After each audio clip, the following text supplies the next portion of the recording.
Salve, salve, salve, bom dia, boa tarde, boa noite. Eu não sei que horas você me escuta, que horas você nos vê, mas estou aqui para começar o primeiro e talvez o primeiro de muitos, e esperamos que não seja o único, Pangeia Talks. E hoje eu tenho um quadrado mágico aqui comigo, tem o Guilherme da Oi pro Povo, hein, Guilherme? Pesada.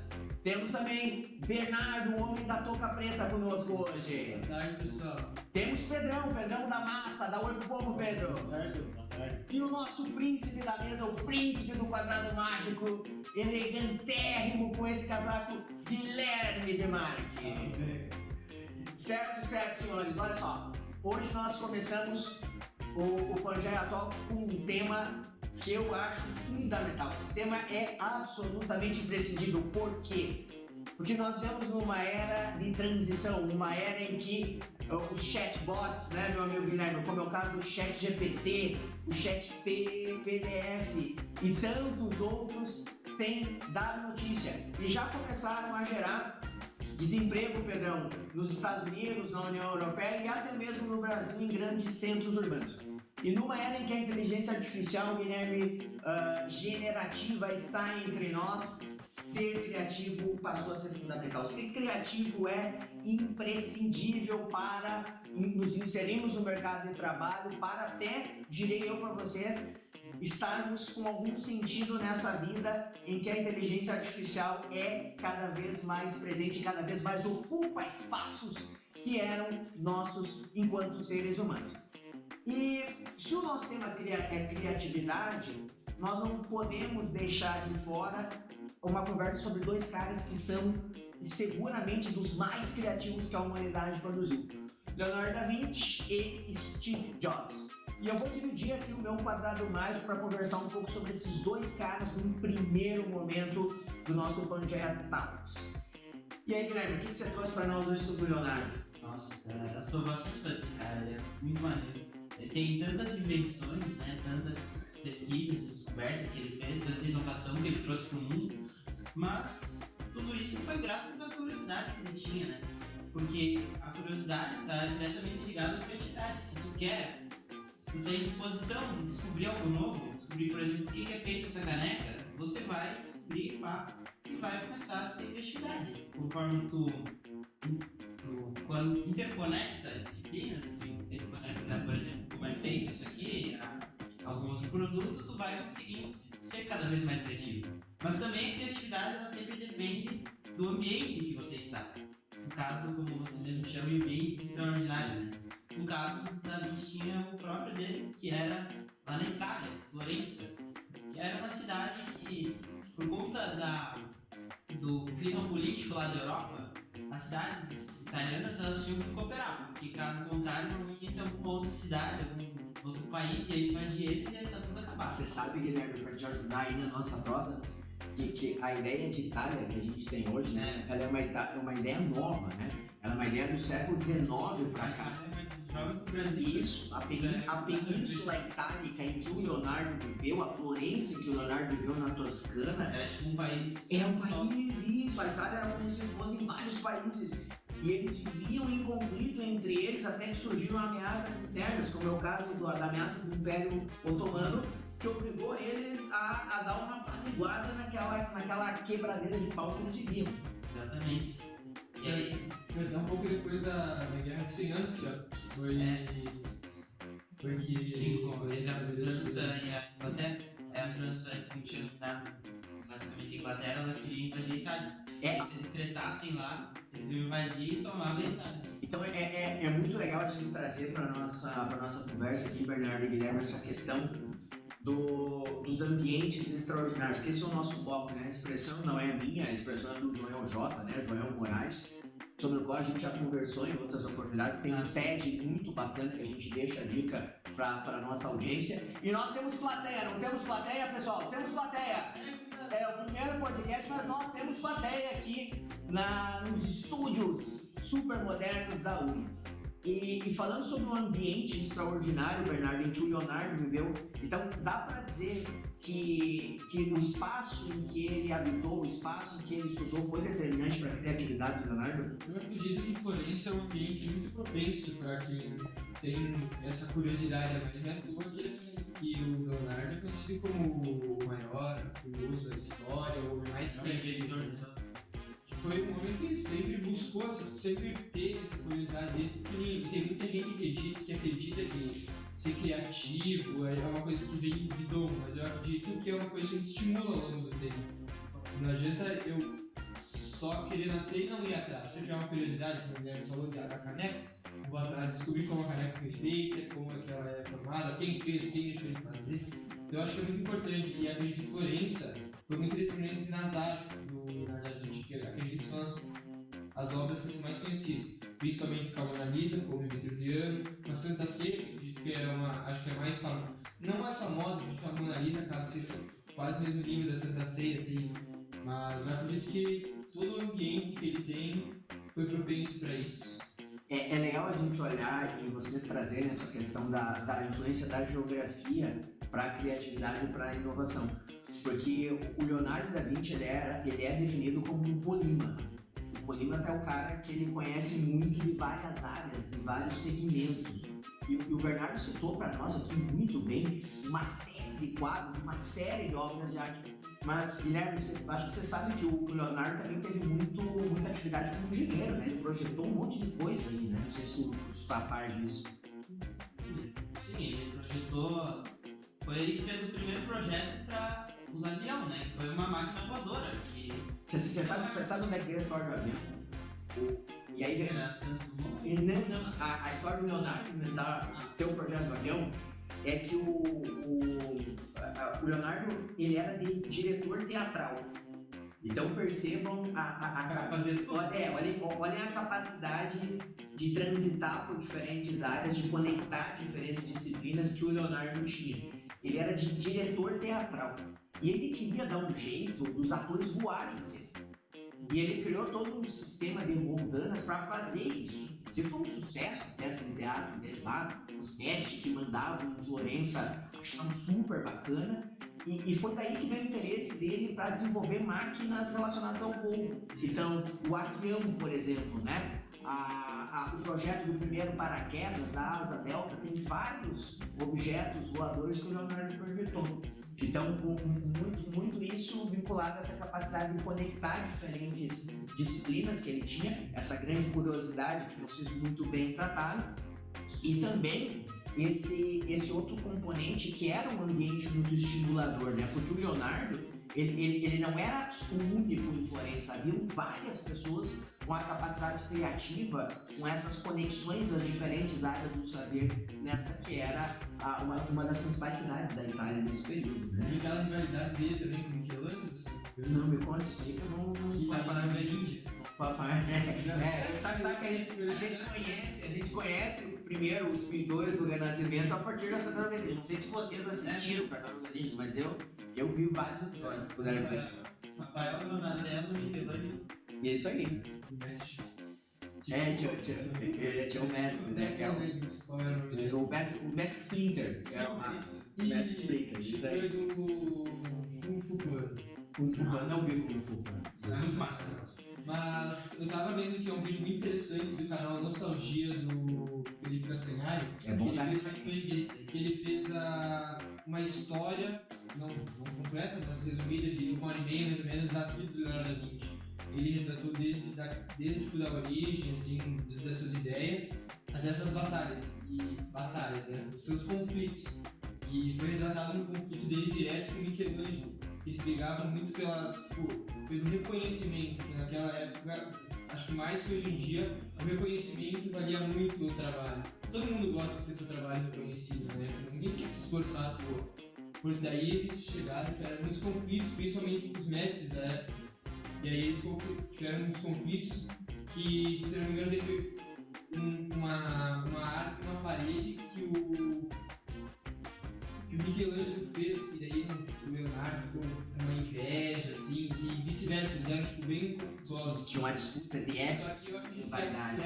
Eu acredito que esse conflito, quando tem alguém para se comparar, não se comparar, mas alguém para tudo lá, fácil ser melhor. tu se motiva, tu quer ser melhor que o outro. Eu acho que isso fez o Leonardo crescer ainda mais. E hoje o Leonardo tá mais marcado na história do que antes. Tem o Leonardo que é um grande mito em torno dele, principalmente por causa da Mona Lisa. E a Mona Lisa não era um quadro muito famoso, né? Ela ganhou toda essa repercussão porque ela foi roubada uma vez no Museu do Louvre. E isso tornou ela um tomate. Isso veio também o quadro mais famoso. Mas vamos botar o Pedrão. O Pedrão não falou nada até agora. O Guilherme também não. Tá só observando e ouvindo. O Pedrão e o Guilherme eles trouxeram um outro cara para nós. Esse mais contemporâneo, né? Que morreu mais ou menos quando vocês estavam nascendo. Que é o Steve Jobs, né, Pedrão? Pedrão, Guilherme, o que vocês podem trazer para nós sobre o Jobs, que é um outro grande criativo da história aí? Bom, Steve Jobs, assim como o Leonardo, ele também cresceu na casa do Vale do Silício, que ele sempre, hoje em dia nos seus produtos, ele tem um lema que é a inteligência, beleza e elegância dos seus produtos. Então, ele sempre buscava a perfeição deles. Mas a gente fala sobre geografia também, criatividade, analisando o lugar onde eles viveram, porque hoje em dia, muitas vezes, quando a gente precisa ter um momento de criatividade, a gente vai em um lugar que a gente considera um lugar que a gente possa pensar melhor, esvaziar a mente para ter a ideia que a gente precisa. Era como ele, tanto quanto o Leonardo da Vinci, Steve Jobs, tiveram essa ideia de criatividade para fazer os produtos dele. E na realidade, né, quando a gente olha, né, Bernardo, Pedro, Guilherme, para os dois, existe um ponto de conexão que é a geografia, né? Eles são vistos como gênios, cada um no seu segmento, na sua área. O Leonardo em Florença, nos séculos XIV e XV, e o Jobs no Vale do Silício, no Oeste, nos Estados Unidos, na Califórnia, no século XX. E os dois, eles estavam em ambientes extremamente propícios à inovação nas áreas em que eles atuaram. Eles não eram frutos de uma divindade, não foi um Deus que apontou o dedo para eles e transformou eles nas pessoas com a capacidade criativa que eles tiveram. Foi um processo de construção em que o meio influenciou muito, né, Pedro? Sim, então, eu vou começar a história dessa guia de empreendedorismo que fica no Vale do Silício. Eu vou começar a história com uma pessoa chamada Vin Bush. Esse cara aí. Ele era diretor das engenharias da Universidade do MIT. Ele também havia uma empresa de eletrônica que se chamava Radio. E ele também era administrador militar que atuou aí no período da Segunda Guerra Mundial. Bem, ali nesse período da Segunda Guerra Mundial, ele percebeu que o seu país, os Estados Unidos, ele estava muito enfraquecido belicamente. As armas dele eram piores do que a de outras potências militares da época. Então, ele apresentou um projeto para o presidente da época, Gary Roosevelt. Ele fez um projeto de um conselho. O conselho ele se chamava, era o Conselho de Pesquisas de Arma e Defesa, que promulgava que deveriam ser feitas pesquisas para conseguir avanços nessa área de armamento e para aumentar também a produção de armamento. Bem, essa proposta, então, ela foi aprovada pelo governo da época e ela foi colocada em prática. Porém, muitos anos depois, sabe-se que houve a Guerra Fria, onde... É mais ou menos na mesma época, né? Não é tantos anos depois, mas sim. Isso aí, né? Esse Bush que o Pedrão tá falando, ele vai fazer isso ali em meados do início dos anos 40 ali, né? E ele é considerado um cara que deu um impulso muito grande na indústria e na ciência nos Estados Unidos, conseguindo trabalhar com essa ideia que depois a Guerra Fria trouxe, que era a necessidade de armar os Estados Unidos melhor que a União Soviética. E é legal a gente perceber que o início do Vale do Silício como tecnopolo, que gerou o Jobs, gerou a Apple e tantas outras empresas, está relacionado com isso, está relacionado com esse complexo bélico-militar no período lá. Sim, então, nessa época ocorreu a Guerra Fria. Então foi lançado o Sputnik pela União Soviética, que foi o primeiro satélite lançado para o espaço.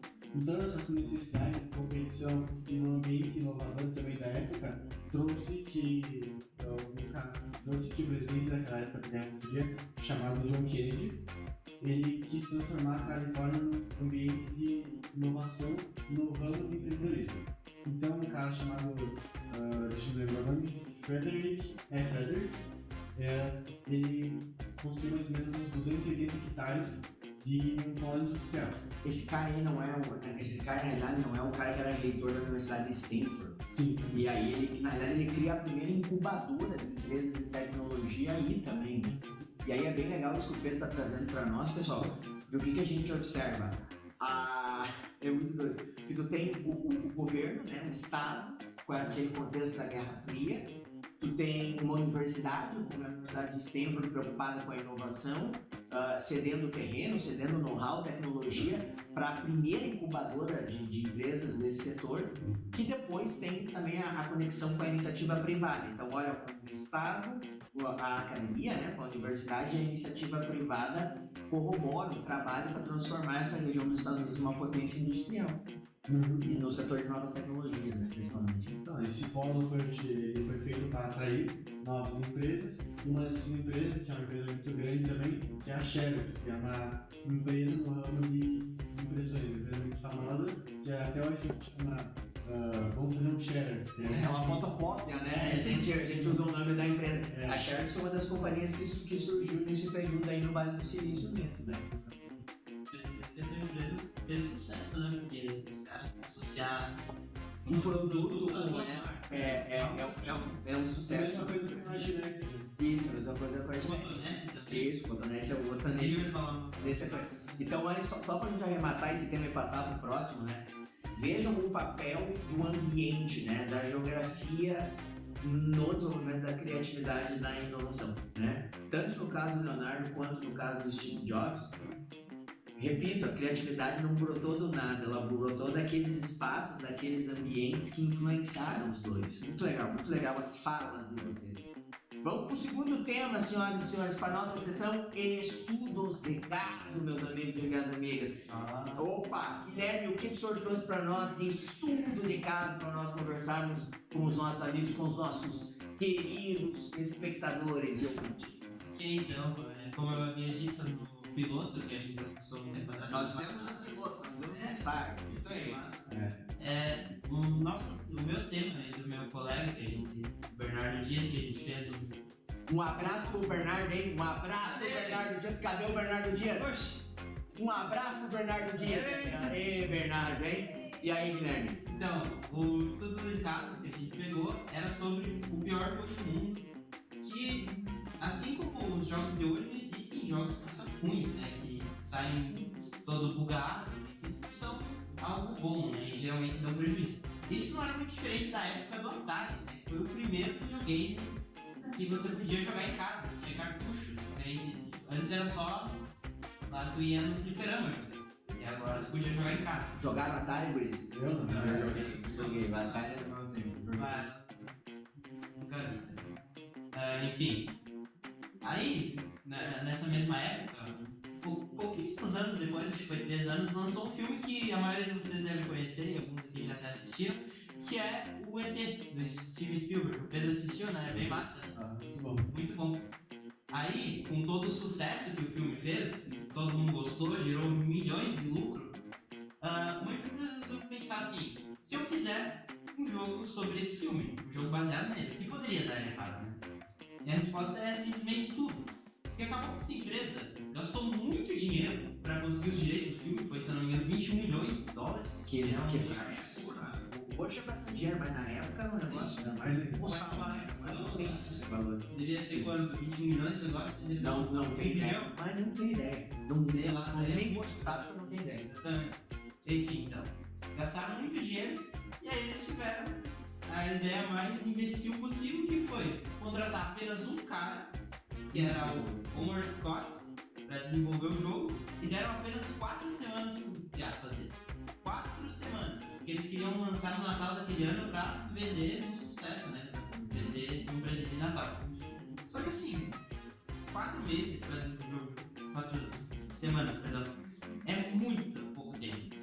Assim, muito pouco tempo. Até nos dias de hoje, isso aqui é pouquíssimo tempo para desenvolver um jogo. E olha que hoje tem muito mais tecnologia que na época. Então o Scott, né, ele tinha que se virar lá para fazer alguma coisa.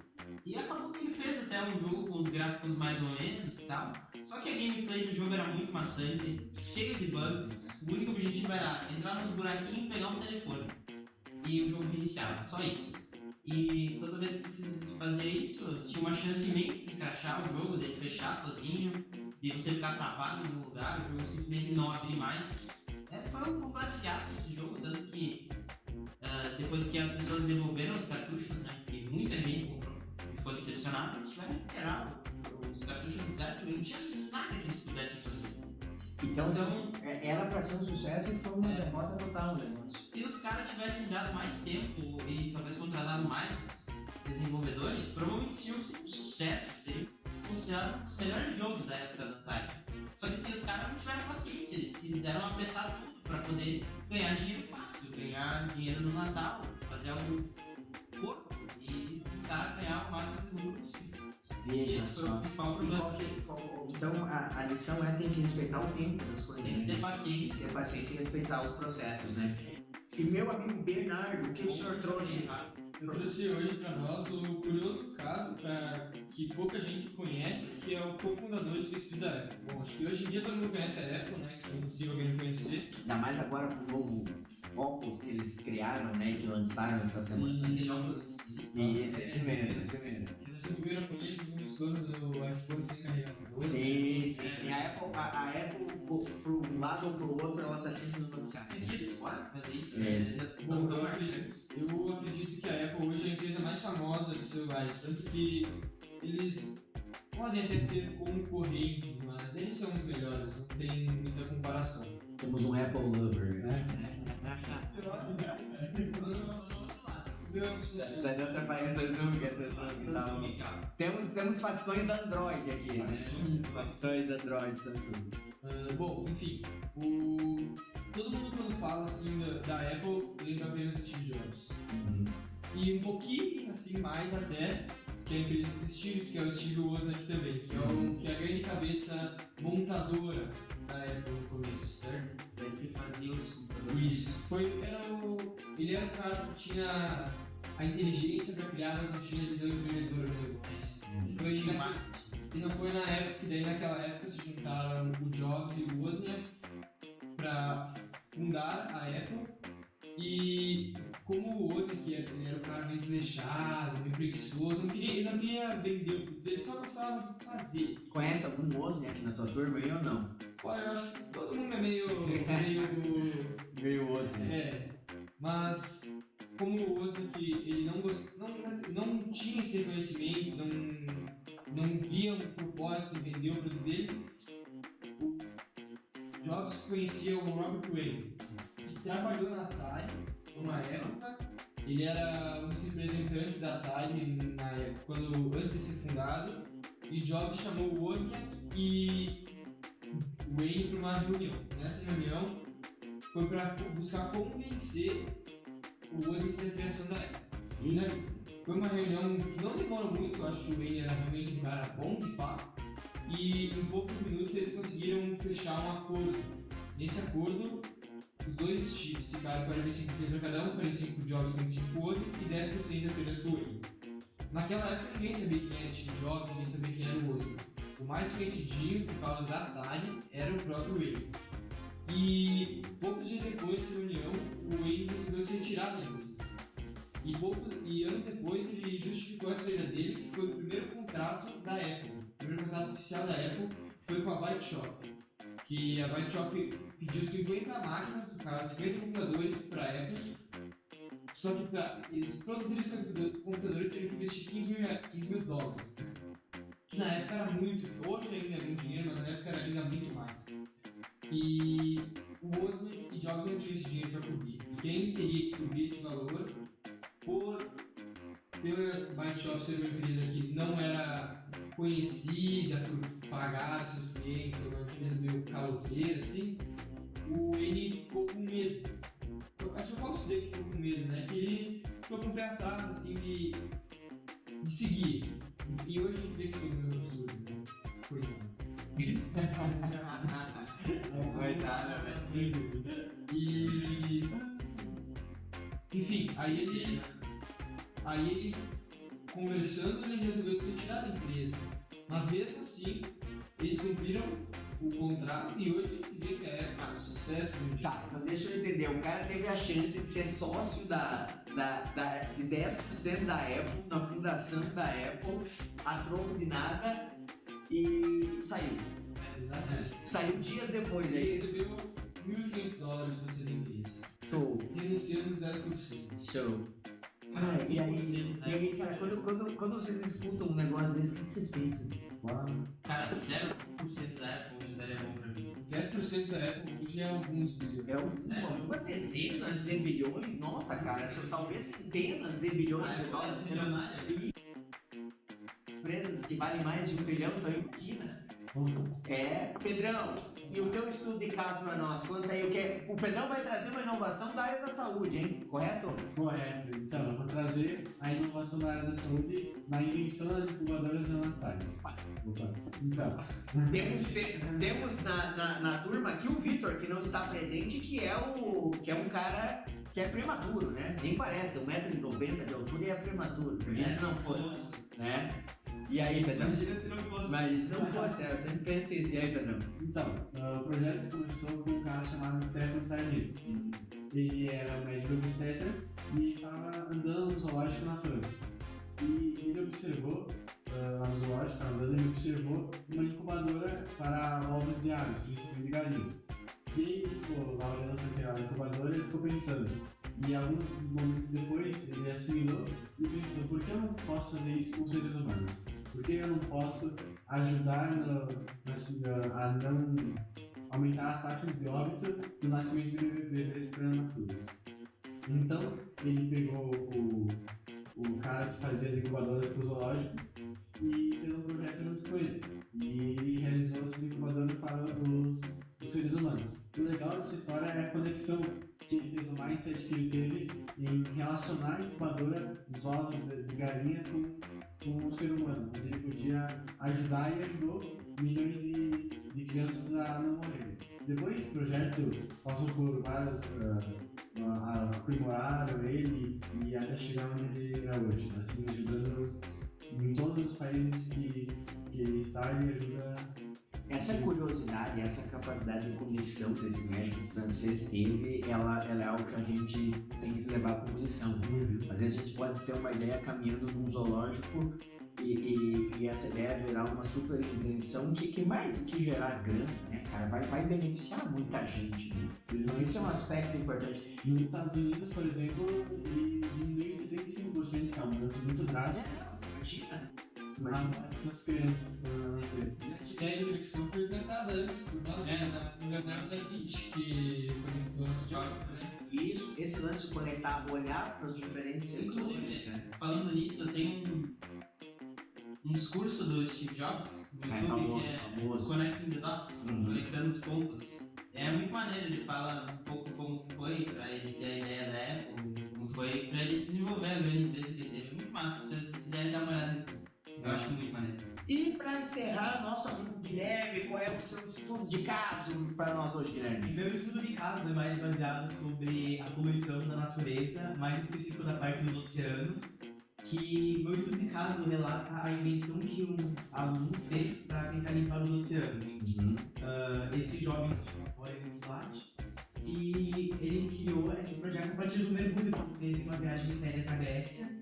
Aí, ao perceber que ele tinha mais peixes, mais sacolas plásticas nos oceanos do que peixes, daí ele levou a sua ideia de criar um projeto para limpar os oceanos com a sua feira de ciências de escola.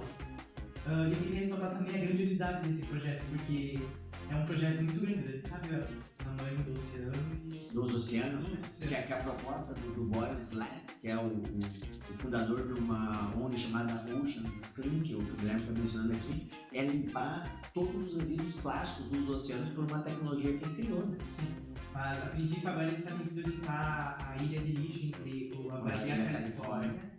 E ele está tendo bastante sucesso, até ele vem crescendo gradativamente conforme os anos vão passando. E no início do seu projeto ele não teve muito apoio, as pessoas achavam que era uma coisa meio impossível, porque quando a gente escuta uma coisa dessas, a primeira coisa que a gente pensa é que é impossível fazer uma coisa de uma Dessa magnitude. Se ele era muito jovem, Ele era muito jovem. ele tinha a nossa idade dele. Ele tinha a idade. Ele tava querendo limpar você. Ele tinha a idade de vocês. E você sabe que eu decidi o que eu ia fazer na minha vida quando tinha a idade de vocês também. Então respeite. Não, isso aí é normal. Eu decidi, mas depois eu, aspas, desdecidi, fui, voltei. E a vida é assim mesmo, né? Nossa, vocês nem isso, príncipe. Mas assim, mas respeitem a capacidade de vocês terem ideias nessa fase da vida, tá? Pode sair algo bom daí sim, tá bom? Feito o nosso tempo que está estourado, espero que você tenha gostado. Vamos dar tchau pro povo. Tchau, povo. Até o próximo Pangeia Talks. Valeu. Valeu.